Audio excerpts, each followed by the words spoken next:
மிக்க நன்றி சார்.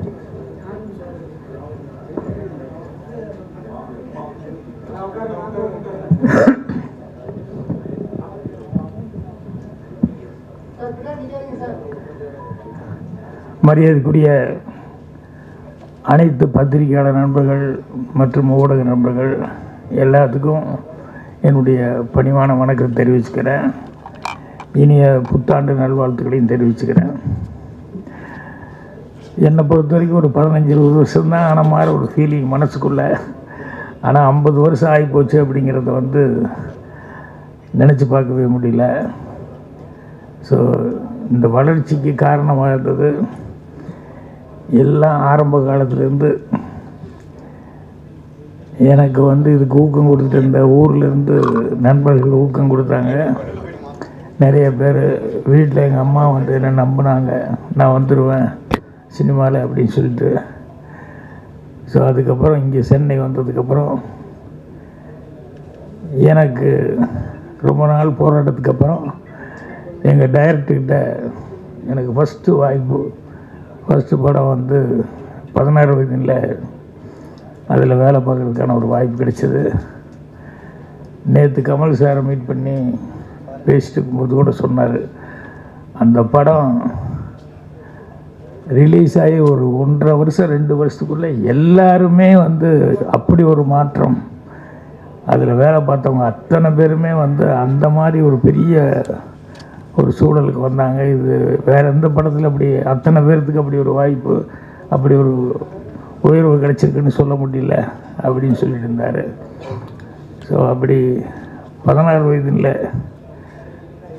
அதுதான் முதல் படமாக டைட்டில் வந்தது.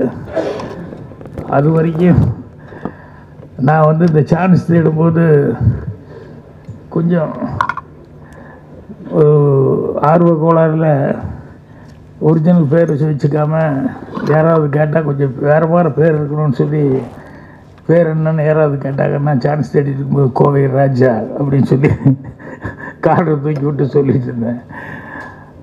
ரொம்ப நாள் அப்படி சொல்லிகிட்டு இருந்தேன். அப்புறம் 16 வயது டைமில் தான் வந்து டைட்டிலில் கார்டு போடும்போது அவர் பாலகுரு சார், ஐயோ ராஜன் என்ன இது என்சிஆர் பண்ண.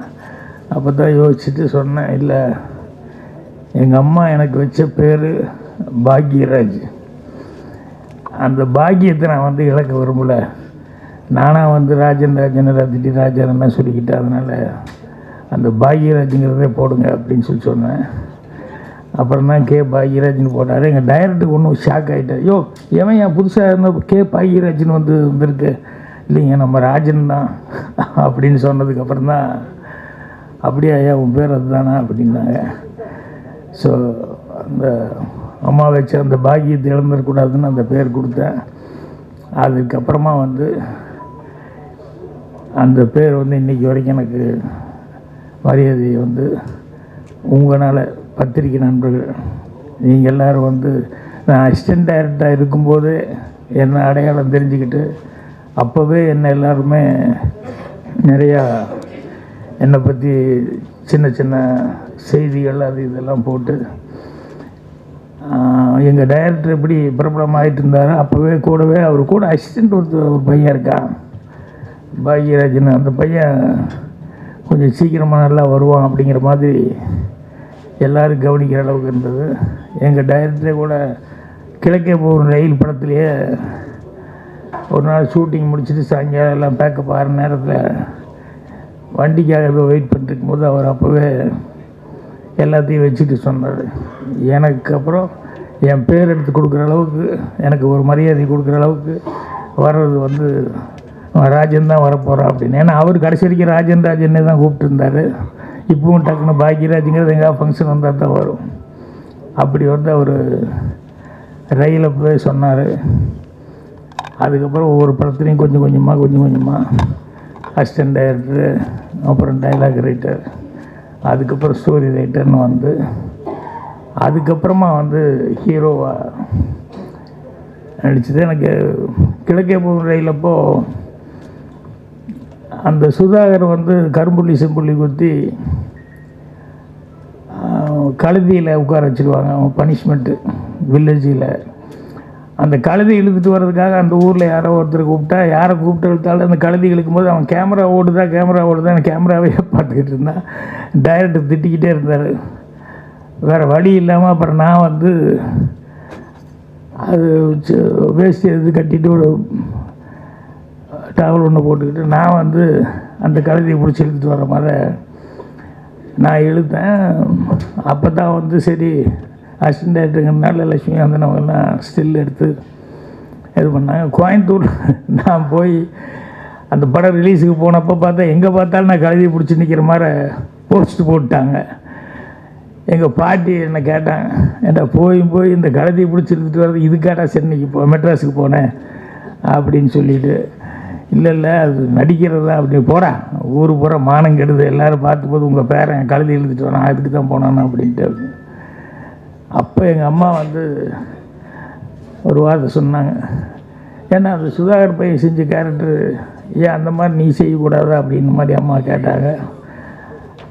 அப்போ நான் அம்மாக்கிட்ட வந்து இல்லைம்மா அதுக்கு ஒரு உருவங்கள், அதுக்கு இப்படி இருக்கணும் அப்படி இருக்கணும், ஏன் உனக்கு எல்லாம் நல்லா தான் இருக்குன்னா, இல்லை உனக்கு காக்கைக்கு தன் குஞ்சு பொண்ணு குஞ்சு அப்படி தான் இருக்கும், ஆனால் அதுக்கு வேறு வித்தியாசமாக இருக்கணும். இல்லை நீ வேணா பாரு, உங்கள் டைரக்டர் உன்னையே மறுபடியும் ஹீரோவை வச்சு படம் எடுப்பார், இது கூடி சீக்கிரம் நடக்கும் கண்டிப்பாக அப்படின்னு சொல்லி எங்கள் அம்மா சொன்னாங்க. ஸோ அப்போ வந்து சரி ஒரு தாய்க்கு வந்து இருக்கக்கூடிய ஒரு ஆர்வத்தில் அவங்க வந்து சொல்கிறாங்க அப்படின்னு சொல்லிட்டு அதை நான் சாதாரணமாக எடுத்துக்கிட்டேன். ஆனால் அதுக்கப்புறம் டைரக்டர் வந்து நான் அசிஸ்டன்ட் டைரக்டராக வேலை பார்த்து அதுக்கப்புறம் வந்து புதிய வார்ப்பில் பார்த்தா நீ தான் என் ஹீரோ அப்படின்னு சொல்லி என்னை ஃபிக்ஸ் பண்ணதுக்கப்புறம் தான் வந்து அப்புறம் முதல் நாள் ஷூட்டிங் முடிஞ்சு அப்போ கூட அம்மாவுக்கு நான் லெட்டர் எழுதலை. ஏன்னா ரஷ்ஷு சென்னைக்கு வந்து அதுக்கப்புறம் அங்கே கொண்டு வந்து தேனியில் ஒரு டென்ட்டில் கொண்டு வந்து ஒரு தேட்டரில் கொண்டு வந்து போட்டு பார்த்துட்டு ரஷ் பார்த்துட்டு காலையில் நிவாஸ் எங்கள் டைரக்டர்லாம் போய் பார்த்துட்டு வந்துட்டு ஓகே அப்படின்னு கை கொடுத்து நம்ம ஷூட்டிங் கன்டினியூ பண்ணுறோம், நல்லா இருக்குது, நீ ஹீரோ கன்ஃபார்ம்டு அப்படிங்கிற மாதிரி சொல்லிட்டு ஷூட்டிங் ஸ்டார்ட் பண்ணார். அதுக்கப்புறம் தான் அம்மாவுக்கே வந்து லெட்டர் எழுதினேன், இந்த மாதிரி உன் வாய் முகூர்த்தம் நீ சொன்ன மாதிரியே வந்து நான் வந்து ஹீரோவை வந்து நடிச்சிட்ருக்கிறேன் அப்படின்னு சொல்லிட்டு. ஆனால் ஒரு பேட் லக்கு படம் ரிலீஸுக்கு ஒரு 20 நாள் 15-20 நாள் இருக்கும்போது திடீர்னு எங்கள் அம்மாவுக்கு வந்து உடம்பு சரியில்லாமல் போய் அதுக்கப்புறம் படம் ரிலீஸுக்கு 20 நாளைக்கு முன்னாடியே இறந்துட்டாங்க. அது ரொம்ப மனசு கஷ்டமாக இருந்தது. ஆனால் கிழக்கே பவுண்டையில் அதுலெல்லாம் ஒர்க் பண்ணது அசிஸ்டன்ட் டைரக்டர் இருந்ததெல்லாம் எங்கள் அம்மாவுக்கு வந்து தெரியும்.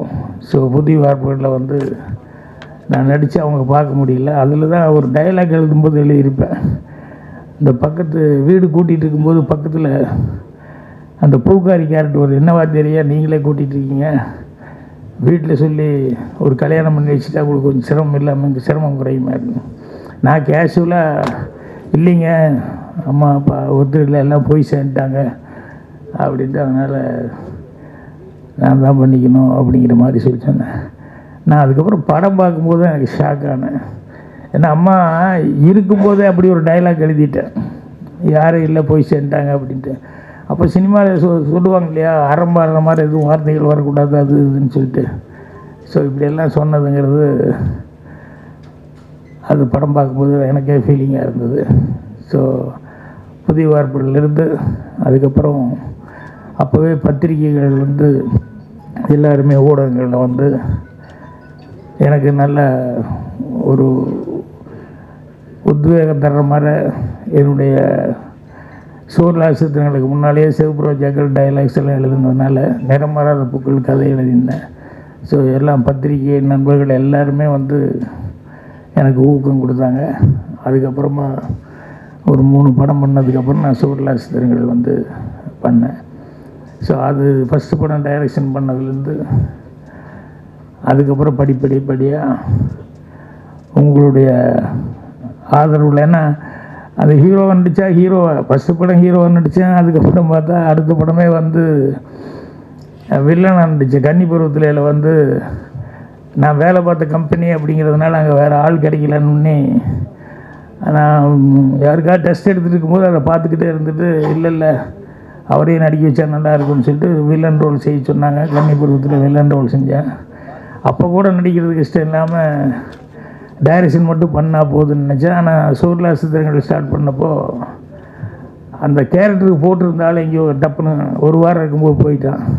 அவனுக்கு தான் நன்றி சொல்லணும். ஏன்னா அவன் போனதுனால தான் நான் வந்து மறுபடியும் மேக்கப் போட்டு டைரக்ஷன் பண்ணேன். அதுலேருந்து அப்புறம் ப்ரொடியூசர் இல்லை நீயே பண்ணு அப்படின்னு சொல்லிட்டாங்க. ஸோ இன்றைக்கி வரைக்கும் உங்களுடைய ஆதரவில் எனக்கு எல்லாமே நல்லபடியாக நடந்துருக்கு. அதுக்கு உங்கள் எல்லாத்துக்குமே நன்றி சொல்லணும். அதே மாதிரி வந்து எனக்கு சினிமாவில் நான் வந்து வந்திருக்கேன்னா ஊர்லேருந்து வரும்போது சினிமாவை பற்றி கொஞ்சமாக சினிமா படம் பார்த்து அந்த நாலேஜ் தான் இருந்த ஒழிய வேறு பெருசாக ஒன்றும் இல்லை. இங்கே வந்ததுக்கப்புறம் தான் ஒவ்வொன்றா நான் கற்றுக்கிட்டேன். ஆனால் சினிமாவில் வந்து இந்த வளர்ச்சிக்கு மெயினாக இருந்தது என்னென்னா, எனக்கு முன்னால் டைரக்ட் பண்ணியிருந்தாங்களே